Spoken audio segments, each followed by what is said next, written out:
अस्सलाम वालेकुम, नमस्कार, सत श्री अकाल एंड गुड इवनिंग। मैं हूं अर्ज़ू काज़मी और आप देख रहे हैं पॉइंट ऑफ व्यू। हमें जी जॉइन किया साजिद ताड़ साहब ने, बहुत शुक्रिया सर कि आज आप आए। My pleasure, Asu. Thank you so much. Sir, सबसे बड़ी खबर, इमरान खान साहब ना सिर्फ ये कि अरेस्ट हो गए हैं बल्कि 3 साल के लिए उनको जेल की सजा भी हुई है। अगर 1 लाख फाइन है वो जमा ना कराया तो 6 माह की कैद और हो सकती है। कोई खास लोग बाहर नहीं आए। क्या देख रहे हैं आप खान साहब का फ्यूचर? आरजू, सबसे पहले तो मैं ये बताना चाहूंगा कि आज ये इस्लामिक रिपब्लिक ऑफ पाकिस्तान जो है, इसकी एक बदनसीबी का एक और बहुत बड़ा दिन है। उसकी वजह यह है कि कभी आपने गौर किया है कि कितने वजीर आजम करप्शन में अरेस्ट हो चुके हैं? उसमें नवाज शरीफ साहब हैं, जिलानी साहब हैं, उसके बाद ये कि और सारे करप्शन में। और ये इस्लामिक कंट्री इन्होंने बनाया था, पाकिस्तान बनाया था कि ये जी इस्लाम का किला है। अभी भी कहते हैं ये किला है, इस्लाम का बहुत बड़ा किला है। यहाँ पे the only Islamic atomic power है आज। कभी किसी ने सोचा है ये क्या, यहाँ पे क्या बंदरबाट हो रही है ये, और 76 सालों से हो रही है। मैंने कल इस पे एक ट्वीट किया और कई लोगों ने इस पे जवाब दिया। आरजू, कल मैंने ट्वीट किया था कि is there any Pakistani living in Pakistan? मैंने तो देखी थी। कई बच्चों को बड़ा अजीब सा लगा, लेकिन मैंने उसका मेरा आर्गुमेंट ये है कि कितनी कौमें आपने देखी होंगी जो अपनी ही मादरे मिल्लत को 76 साल से लूट रही होंगी और उसको तार तार कर रही हैं। ना इज्जत का हया है, ना खौफ है, ना कुछ है। आज मैं जो इसके बारे में बताना चाह रहा हूं, एक भी लौंडा लपाड़ा वहां नहीं खड़ा था जमान पार्क के कोई एहतजाजन ही खड़ा हो जाता। ये इतना सा है, ये हकीकी आजादी है, जिहाद है, पता नहीं क्या रंग रंग के ये नारे लगाते हैं। हालांकि इन्हें पता है हमारे डीएनए में ये चीजें मौजूद ही नहीं है। आपने कभी आज तक किसी फॉरेन इन्वेडर के सामने आप खड़े नहीं हुए। पुलिस के 2 थप्पड़ पड़े तो आप शाम को 9 मई को मजम्मत करके बाहर निकल आते हैं। खान साहब के बारे में भी मशहूर यही है। खान साहब के बारे में हमारे एक बहुत बड़े एंकर ने कहा था कि ये 2 दिन अंदर गुजारने की सलाहियत नहीं रखते। एक तो जरदारी साहब ने कहा था ना, छिपकलियों से डर लगता है छिपकली। और दूसरा ये है कि इन्होंने कहा था जब जेल के दरवाजे बंद हो जाते हैं तो मुझे एंग्जाइटी हो जाती है। तो देखें अब वहां लोरी कौन सुनाता है आज खान साहब को? ये तो लोरियों वाले दोस्त है ना। ये तो किसी के गोद में सर रख के सोने वाली, चूड़ियां खाने वाली कौम है। और हालांकि इन्हें ये नहीं पता, सियासत में आने से पहले ये सोचना चाहिए जेल में जाना सियासत का हिस्सा है। और बिलखसूस अगर करप्शन की हो, गोगियां पाली हो, उस्मान बुजदार पाले हो, तो फिर ये उसका हिस्सा होता है। अब उसमें आज मैं ये कहूंगा कि कहा जा रहा है कि जी अपील करेंगे, ये वहां करेंगे अपील, यहां करेंगे। इनके कई चाहने वाले हैं जो आपकी रॉयल ब्रिटिश आपकी पॉलिटिकल अदलिया है, जो सलाहियत रखती है 16 मिनट में 16 जमानतें देने वाले, आज तड़प रहे होंगे और वो बिल्कुल जमानतें वो तैयार करके बैठे होंगे। बिल्कुल इसमें कोई शक नहीं है जो आपने कहा है कि बड़ी जल्दी बाहर आ जाएंगे। लेकिन अब देखें, अब ये इस वक्त मसला ये है कि पाकिस्तान में अकाउंटेबिलिटी का प्रोसेस कहीं ना कहीं से शुरू करना चाहिए इन्हें। और यहीं से मैं कहता हूं शुरू कर लें तो बेहतर है। तोशा खाना में जो तजलील हुई पाकिस्तान की, सऊदी अरेबिया की नजरों में जिस तरह तजलील हुई, अगले दिन जिन्होंने घड़ी आज खरीदी हुई है जहूर साहब, उन्होंने इंटरव्यू में बताया था कि वो सऊदी गवर्नमेंट जो है किसी कीमत पर भी वापस लेना चाहती है। और उसके बाद जब दोबारा दूसरे दौरे पर गए थे तो उन्होंने सिर्फ खजूरे, आबे जमजम और तस्बीह हाथ में दे के कहा था कि यार वापस चले जाओ जल्दी। तो उसमें इन्हें किसी को ना को हया है ना शर्म है। मजहबी पार्टी बना लिया, सियासत का टर्न देकर रियासत मदीना बनाकर लोगों को चूरन बेच रहे हैं नई कौम को। आज देखें, मैं तो कहता हूं कि इनका एहतसाब होना चाहिए, ना सिर्फ इनका, इनकी पूरी टीम का एहतसाब होना चाहिए। उस्मान बुज़दार साहब का भी। लेकिन सर, इनको जो लोग लाए एस्टेब्लिशमेंट से, फौज के जो लोग जिन्होंने इनका, अरबों वो कब अंदर जाएंगे? सिविलियन आरजू तो पकड़े जाते हैं। अरबों रुपए इस कौम के जाया किए उन्होंने इमरान प्रोजेक्ट पे, और कौम के कई साल बर्बाद कर दिए, और पड़ोसी मुल्कों के साथ रिलेशनशिप सबके साथ खराब कर दिए। मैं समझता हूं उनका भी एहतसाब होना चाहिए। Definitely I agree with you. अब मैं यहाँ पे थोड़ा सा आपको ये बताना चाहूंगा आगे होने वाला क्या है। आगे होने वाला ये है कि एक तो इन्हें इलेक्शन कमीशन की तरफ से इंट्रा पार्टी इलेक्शन का नोटिस आ चुका था। अब ये सजा याफ्ता हो चुके हैं। अब ये इंट्रा पार्टी में खुद प्रेसिडेंट का इलेक्शन ही नहीं लड़ सकते, चेयरमैन का अपनी पार्टी के अंदर। एक तो ये मसला बन गया है। बिल्कुल इसी तरह नवाज शरीफ साहब के साथ हुआ था। उन्होंने बल्कि सेनेट की टिकट दी थी, उनके नीचे साइन उनके थे, वो सारे के सारे टिकट वापस कर दिए गए थे। अगर इंट्रा पार्टी के इलेक्शन नहीं होते तो इनका बल्ले का साइन है वो भी खत्म हो जाएगा। तो अब इस वक्त मुश्किलात ही मुश्किलात हैं। मैं कहता हूँ कोई आज शाम जमान पार पे कुछ चंद काले बकरों की शामत आई होगी, कुछ काली मिर्चें जलाई जाएंगी, सुरख मिर्चें जलाई जाएंगी, कुछ बकरियां कुछ मुर्गियां जिंदा जलाई जाएंगी। बस यही है आपके मुकद्दर, आपके किस्मत में यही है, क्या कहा जा सकता है।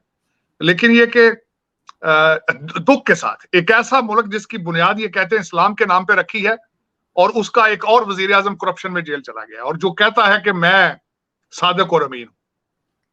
बिल्कुल, लेकिन सर बताया यही जा रहा है कि बड़ी जल्दी इनकी बेल हो जाएगी और ये फिर बाहर आ जाएंगे। खैर इनको तो 1-2 दिन भी अगर रहना पड़ गया तो शायद बहुत मुश्किल होगा। खान साहब को आदत नहीं है इन सब चीज़ों की, जेलों में जाने की, दूसरों को तो है, लेकिन खान साहब को नहीं है। लेकिन सर साथ-साथ इलेक्शंस भी बताया जा रहा है कि जी अब आगे हो गए, मर्दमशुमारी होगी, उसके बाद का कोई कहानी सुनाई जा रही है।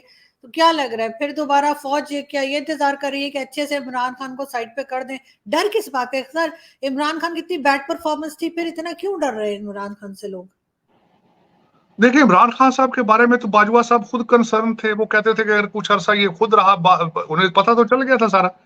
जब खान साहब ने खुद फरमाया था कि मेरी बीवी को 48 आवर्स पहले ही पता चल जाता है पाकिस्तान में क्या होने वाला है, तो वो घबरा गए थे। वो भी शब्बर जैदी साहब भी चीखे अगले दिन के ये कुछ महीने और रहते तो खत्म थी गेम सारी। शौकत मेमोरियल हॉस्पिटल वाले कहते हैं कि खुदा का शुक्र है हमारे बोर्ड में नहीं है, अगर हमारे बोर्ड पे होता तो अब तक शौकत खाना भी बंद हो जाना था। ये लेकिन ये कि दर हकीकत मेरा ये क्वेश्चन ये है, आरजू आपको इलेक्शन की जरूरत है, आपको इकोनॉमी की जरूरत है भाई। आपको इस वक्त अपनी एक्सपोर्ट बढ़ाने की जरूरत है, आपको एग्रीकल्चर की जरूरत है, आपको इलेक्शन की जरूरत नहीं है। आप एक फेक इलेक्शन और करा के क्या चाहते हैं उसमें से? 2018 में जिस तरह का इलेक्शन हुआ था उस तरह का एक इलेक्शन 2023 में हो जाएगा। उसी तरह फिर टूटी फूटी पार्टियां, हर पार्टी के पास 20-20 सीटें होंगी, एक दूसरे के साथ मिलकर हुकूमत बनाएंगे, मिनिस्ट्रियां बांट लेंगे, फिर वही करप्शन है। ये इलेक्शन, ये क्या चाहते हैं आप इलेक्शन? और कौम के पाकिस्तान को सर्वाइवल का इशू है इस वक्त भाई। इस वक्त इसको इकोनॉमी की जरूरत है, और उस इकोनॉमी को ठीक करने से पहले करप्शन को ठीक करें, अकाउंटेबिलिटी की तरफ तवज्जो दें। खुदारा को सर 15,000 हमारे यहाँ बंदों 15,000 लोगों का नाम ईसीएल पे होना चाहिए आरजू, एएसएपी बेसिस पे। सर हमारे यहाँ तो बड़ा, हमारे कई एंकर्स तो बड़ा रो रहे हैं टीवी पर आके। वो कह रहे हैं कि जी आज तो हमने वो 370 जो हटाई है भारत ने, आज तो हमने उस पर धमाल डालनी थी, अफसोस करना था। पूरे पाकिस्तान में बैनर लगे हुए तो वो उसके बजाय इमरान खान हो गया। आज के दिन ही क्यों इमरान खान का फैसला सुनाया, तो 370 सब भूल गए। भाई 370 उनका अपना इंटरनल प्रॉब्लम है, जो मर्जी उसका वो करें। आपने बल्कि खान साहब ने तो, लोग तो इल्जाम लगाते हैं कि खान साहब की ये इनकी मिली भगत थी, सारा कुछ था, सारे शामिल थे, लेकिन उनका इंटरनल प्रॉब्लम है, उसके साथ इनका क्या लेना देना। आपका तो वो तो चले वो तो तरक्कियों में है, आपका तो सर्वाइवल मोड, आपका सर्वाइवल का इशू चल रहा है इस वक्त। आप देखें तो अगर आप इस वक्त अगर देखा जाए तो जो मैंने हाल आपका देखा है, वो कहते हैं केयर टेकर गवर्नमेंट के लिए आप आईएमएफ और वर्ल्ड बैंक के मुलाजमीन को वजीर आजम बनाना चाहते थे। ये आपके हालात हैं, ये आपकी कौमियत है, ये आपका कोई समझ से बाहर है। लेकिन आरजू अगर आपने अकल के नाखन ना लिए जल्दी, हालात खराब। मुझे उम्मीद नहीं, मैं सख्त ना उम्मीद हूँ, क्योंकि 76 साल बहुत बड़ा पीरियड होता है। एक भी लीडर नहीं, मर्दे मोमन पैदा नहीं हुआ 76 साल में, तो आगे क्या हो जाएगा?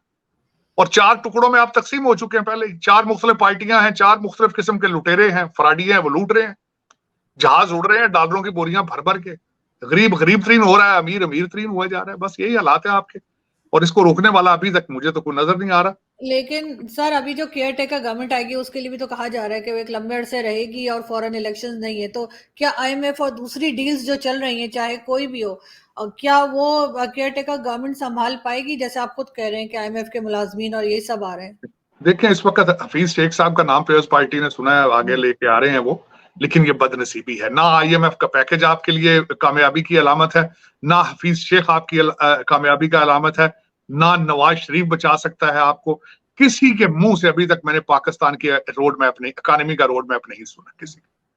किसी ने कहा हो कि मैं इस तरीके से पाकिस्तान की इकानमी ठीक करूंगा, मैं किस तरीके से लग्जरी गुड्स को बैन करूंगा, मैं किस तरीके से एक्सपोर्ट बढ़ाऊंगा, किस तरीके से बिजली को सस्ता करके मैं फैक्ट्रियां लगवाने की कोशिश करूंगा, किसी के मुंह से एक लफ्ज नहीं सुना। ना मैंने कोई किसी के मुंह से सुना है कि हम आईटी के बारे में करेंगे, हम वो किसी के लूटने के अलावा कुछ भी नहीं है अभी तक। हाँ, हफीज शेख साहब आएंगे, जाहिर वो अमेरिका के इंटरेस्ट के लिए आएंगे, और चाइनीज जो है वो 4 दिनों के लिए आपसे नाराज हो जाएंगे। फिर यही होगा, वो आईएमएफ को प्रोटेक्ट करेंगे, चाइनीज अपने सी पैक पे रोना रो रहे हैं, मातम ज़दा है, 26 बिलियन आप खा गए आप उनका। बस यही कश्मकश चलती रहेगी। लेकिन इसमें मुझे पाकिस्तान कहाँ नजर आ रहा है? आईएमएफ और सी पैक की लड़ाई है, पाकिस्तान कहाँ है? मेरा ये क्वेश्चन है। 25 करोड़ लोग हैं, पाकिस्तान किधर है भाई? ये तो 10,000 लोग हैं जो आप मुझे ये बताएं, सी पैक के ऊपर से कमिश्नर जो लेते हैं, ये लूट रहे हैं पाकिस्तान को सी पैक के एक उसमें तनाजर में। इसमें आम पाकिस्तानी का क्या फायदा है? आईएमएफ का पैकेज आया तो किसी ने बताया आईएमएफ के पैसों से हम क्या करेंगे? आम आदमी को उसका क्या फायदा है? कोई फायदा नहीं।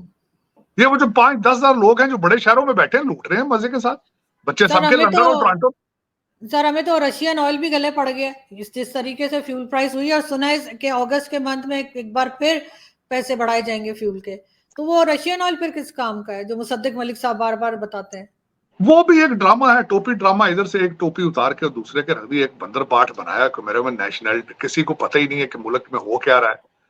मुझे ये बताएं, 14 पार्टियां मिलके जब 14 मिनिस्ट्रियों को लूट रही हो, जिस तरह चूस रही हो खून पाकिस्तान का, उसमें यही कुछ होगा आज भी। लेकिन आज जो कुछ हुआ है, इस पे पूरे पूरे पाकिस्तान को आज इस पे मातम करना चाहिए, अफसोस करना चाहिए कि आपका हर वजीर आजम करप्शन में क्यों पकड़ा जाता है? आपका हर वजीर आजम करप्ट क्यों है? ये सवाल है आज। मेरा इमरान खान का सवाल नहीं है, मेरा ये सवाल नहीं है कि ये क्या हुआ है। ये तो प्रूवन हो चुका है ना कि तोशा खाना में उसने जो फ्रॉड, हाथ की लिखी हुई रसीदें उसने दी हैं, जो कुछ भी दिया, प्रूव हो चुका है सारा कुछ। लेकिन क्या बात है, ये इस्लामिक रिपब्लिक का पाकिस्तान का हर प्राइम मिनिस्टर करप्ट क्यों है? इस पे रोना आ रहा है मुझे आज अमेरिका के अंदर। सर इमरान खान ने कोई ब्रिगेडियर साहब या पता नहीं, सुना उनकी तरक्की हो गई, मुझे नहीं पता हुई है या नहीं, लेकिन 12 ब्रिगेडियर वसीम चीमा, इनका नाम भी लिया था। इमरान खान ने कहा था कि तोशा खाना के गिफ्ट तो इन्होंने बेचे, अदालत में इनको बुलाया जाए, लेकिन क्योंकि वो फौजी हैं तो उनको नहीं बुलाया गया। नहीं, बुलाना क्या था? इन्होंने नाम ही नहीं दिया उसके गवाह में। अदालत अपनी मर्जी से क्यों बुला ले? गवाही तो इन्होंने देनी थी। 4 बंदों के नाम दे दिए, टूटे फूटे, जो टैक्स बनाने वाले थे, इन्होंने इनको खुद नाम। लेकिन शाम को मेरा ख्याल है किसी ने दवाई दे दी होगी कि भाई अगर यहाँ रहना है तो इंसानों की तरह रहो। लेकिन ये तो फिर आरजू जो कुछ भी है, जिसका भी नाम ले रहे हैं, जो कुछ भी कर रहे हैं, हमारे फौजी भाई हैं तो पाकिस्तानी ना। पाकिस्तान के फायदे की क्यों नहीं सोचते? एजेंसियां सारा मुल्क चला रही है तो वो एजेंसियों वाले भी तो पाकिस्तानी है। लेकिन तो सर 76 उनकी साल हो गए। फैमिलीज तो यहाँ नहीं है सर, जो एजेंसी वाले या जो आर्मी वाले, उनकी फैमिलीज कौन सी हैं सर? सब कनाडा बैठे हुए, सब हाँ, कनाडा, यूके, दुबई। ये तो मैं एग्री करूंगा, ये तो मैं एग्री करता हूँ। मैं मोहल्लात की मैंने सोचा, बताया था आपने कहा था ना करें, लेकिन मेरी ख्वाहिश है कि मैं एक लंदन से, दुबई से और टोरंटो, 3 जगहों से आपके जो रूलर रहे हैं, जो इस वक्त भी जो मुलाजमीन हैं 20-20 ग्रेड के, उनके जो मोहल्लात हैं, उनकी मैं सोच रहा था मूवीज बना के तो मैं किसी इंटरनेशनल मीडिया पे दूं। मैं पाकिस्तान को क्या मैंने देनी है, वहां किसी ने क्या चलानी। लेकिन वो मैं आईएमएफ को भेजूं एक वीडियो, और सोच रहा हूं कि एक वर्ल्ड बैंक को भेजूं, स्टेट डिपार्टमेंट को भेजूं, और मैं सोच रहा हूं कि यहाँ CNN फॉक्स चैनल वालों को दूं कि ये देखो 76 साल में हमने ये बनाया है भाई। ये जो तुमने अफगान जिहाद हमसे कराया था, ये बड़ा लंदन की प्रॉपर्टी है, ये हमारी टोरंटो की प्रॉपर्टी है, और ये हमारे साथ हो रहा है। बल्कि मैं सोच रहा हूँ वो वीडियो जो है वो सारी उसमें वो वीडियो हार्वर्ड को भी भेजूं और बड़े बड़े यूनिवर्सिटियों को भी भेजूं कि भाई ये आपके जो डिग्रियां दी हैं, आप मनी लॉन्ड्रिंग सिखाते हैं, इनको फ्रॉड सिखाते हैं स्कूलों में। ये सारे आपके ग्रेजुएट हैं, पढ़े हुए। पाकिस्तान को तबाह करके रख दिया इन्होंने। ये सारा मेरा एक प्रोग्राम है, ये मैं करूंगा ये आरजू, मुझे तस्कीन नहीं हो रही। मैं सोच रहा हूं कि मैं ये इन लोगों को बताऊं कि हमारे साथ क्या हो रहा है। ये आपके जो एंग्लो सैक्सन, जो आपके ये जो ब्रिटिश आपके जो एजेंटों के पोते दोते हैं, और फिर मैं बल्कि कल एक आर्टिकल में पढ़ रहा था, ये CSS और ये SSP ये बनाना, ये सारा ब्रिटिश सिस्टम है सारा। ये लोअर मिडिल क्लास के बच्चे आते हैं, जब इनको इतनी अनलिमिटेड पावर मिल जाती है, वो नशे में चूर हो जाते हैं, करप्ट हो जाते हैं। ये सारे का सारा एंग्लो सैक्सन सिस्टम जो है, इसने तबाह करके रख दिया पाकिस्तान को। गुलामी का सोच ही नहीं तब्दील हो सकी इनकी। तो लेकिन क्या करें? सर आपको लगता है कि वर्ल्ड बैंक, IMF और जितने यूरोपियन कंट्रीज हैं, क्या उनको नहीं पता कि पाकिस्तान में क्या हो रहा है? क्या उन्हें नहीं पता कि ये पैसा लेके कहाँ जाते हैं? डुअल नेशनल है, हर दो चीज का पासपोर्ट पता, रखे हुए हैं। हर चीज पता है, लेकिन उनका उनका इंटरेस्ट ये सर्व करते हैं ना, अपने आका को सर्व करते हैं, उन्हें तो अपने अपना इंटरेस्ट चाहिए ना। अगर आईएमएफ के ऑब्जेक्टिव उनको हासिल हो रहे हैं, who cares about the lower middle class और लोअर। रिजवाना के बारे में आईएमएफ को सोचने की क्या जरूरत है भाई? तो सर मैं आपसे यही कह रही हूँ ना, जो आप कह रहे हैं कि आप वीडियो बना के इनको दिखाएंगे इनके घर और महलात, तो इनको तो पहले पता होगा, ये इतने बेखबर नहीं, लोग तो मुझे नहीं लेकिन नहीं, लगते। मैं उसको पब्लिक में लेके आना चाहता हूं। मैं पब्लिक में बताना चाहता हूं, यहाँ के रहने वालों को, अमेरिकन और ब्रिटिश लोगों को बताना चाहता हूं कि तुम्हारे इंस्टीट्यूशन हमारे साथ क्या कर रहे हैं। हार्वर्ड और कैम्ब्रिज और ऑक्सफोर्ड को बताना चाहता हूं कि खुदा राई, इनसे जाने से पहले को हल्फिया बयान लिखवा लिया करो कि अपनी मां को ना लूटना जाके भाई, या इधर आओ ही ना पढ़ने के लिए, वहीं पढ़ो। बल्कि मेरी आज आप सबसे बड़ी, मैं कल ये आर्टिकल जब मैंने पढ़ा है इस related to the political economy के बारे में, उसमें बिल्कुल ये सही लिखा था कि पाकिस्तान की तबाही सिर्फ का एक मेजर रीजन ये है कि जितने इकोनॉमिक एडवाइजर हैं सारे बाहर से जाते हैं, सारे बाहर से जाते हैं। उन्हें पता ही नहीं कि पाकिस्तान की इकोनॉमी या सियासत का मिजाज क्या है, और उन्हीं की तबाही और मजीद तबाही आएगी। हफीज शेख जाएगा, उसके ज़हन में मॉडल किसी और चीज का, उसको पढ़ाया कुछ और क्या होगा। आईएमएफ को प्रोटेक्ट करेगा इंटरेस्ट को, और यहाँ की आइडियोलॉजी को वहां इन्फोर्स करने की कोशिश करेगा। हालांकि वहां पे तो इंफ्रास्ट्रक्चर कुछ और है। वहां की तो मिफ्ता इस्माइल जो है कि खुद इंडस्ट्रियलिस्ट है, मैं उससे उससे बड़ा इंस्पायर्ड हूँ। मिफ्ता इस्माइल साहब को पाकिस्तान की इकोनॉमी में बहुत अच्छा नॉलेज है उनको। मेरे उस तरह के इंसानों को आगे आना चाहिए। ये हफीज शेख तो उर्दू भी नहीं जानते पूरे तरीके से, वो तो ब्रिटिश नहीं अमेरिकन है वो तो। सर उन्होंने, इमरान खान ने भी तो रखा था अतीक मियाँ, और फिर उस एक हंगामा मच गया यहाँ पे। पता नहीं उन्होंने नमाज पढ़ानी थी या उन्होंने इकोनॉमी देखनी थी, ये भी समझ नहीं आती। क्या हम नहीं, हमें जिद है कि हमने किसी मुस्लिम को रखना है? आरजू मुस्लिम की नहीं बात कर रहा हूं, आपको, आपने इस्लाम को भी नहीं समझा सही। दुनिया का कोई मजहब, सबसे पहले तो बड़ी बात मैं चैलेंज करके कहता हूं, कोई दुनिया का मजहब जो है वो नफरत और ये हकारत और ये सारा कुछ तकब्बर वगैरह नहीं सिखाता। और आपने जो एक ड्रामा बना दिया, एक एक गली में 6-6 मस्जिदें और एक दूसरे को काफिर काफिर कह रहे हैं। फिर उसके बाद हिंदुओं के बारे में, माइनॉरिटीज के जो हालात आपने कर रखे हैं पाकिस्तान के अंदर, क्रिश्चियन, सिखों और हिंदुओं के साथ जो आप करते हैं, इंसान नहीं इस तरह करते जिस तरह आप उनसे करते हैं। रिजवाना के साथ जो किया है, ये इस्लाम इजाजत देता है इसकी? बिल्कुल। कि एक 12 साल की बच्ची के दोनों बाजू तोड़ दिए और सर फाड़ के रख दिया उसका, उस औरत ने। और वो एक मुनसिफ की बीवी है, मुनसिफ की। वो उस घर में किस तरह सोता होगा रात को जाके जब बच्ची चीखती होगी। फिर उसको भी छोड़े। जिस जज ने उसकी बीवी को बेल बिफोर अरेस्ट दी है, उसके क्या हालात है। मैंने आपको कल भी कहा था, आप बहसीते इंसान फेल हो रहे हैं, आप बहसीते सोसाइटी फेल हो रहे हैं। कंट्री तो पहले ही खत्म हो चुकी, कंट्री तो बनाई ही नहीं ना आपने।